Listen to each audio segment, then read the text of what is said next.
নমস্কাৰ, মোৰ নাম গণেশ চেত্ৰী। মই ১ নং ফুলনি নেপালী বাৰী গাঁৱৰ বাসিন্দা। আজি ৬ মাহ ধৰি মোৰ কঁকালৰ পৰা তললৈ ২খন ভৰি নচলা হৈ গৈছিলে আৰু মই বিভিন্ন মেডিকেলত ট্ৰিটমেণ্ট কৰি উপকৃত হোৱা নাছিলোঁ।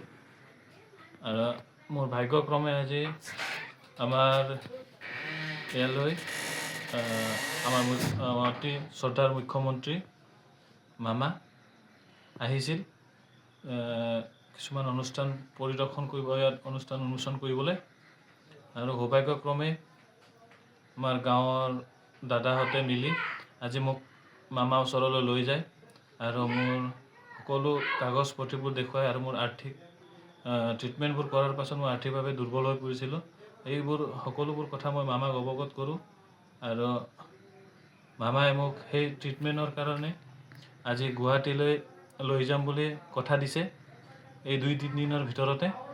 আৰু তাত মোৰ হ'বলগীয়া সকলো ট্ৰিটমেণ্টৰ খৰচবোৰ মামাই নিজে বহন কৰিম বুলি মোক আশ্বাসন দিছে। সেইবাবে মই আজি বহুত সুখী। এতিয়া মোৰ এনে লাগিছে যেন মামাই মোক সম্পূৰ্ণ ঠিক কৰি ঘৰলৈ পঠিয়াম বুলি কৈছে। সেয়ে মই মামাৰ ওচৰত ধন্যবাদ দিছোঁ।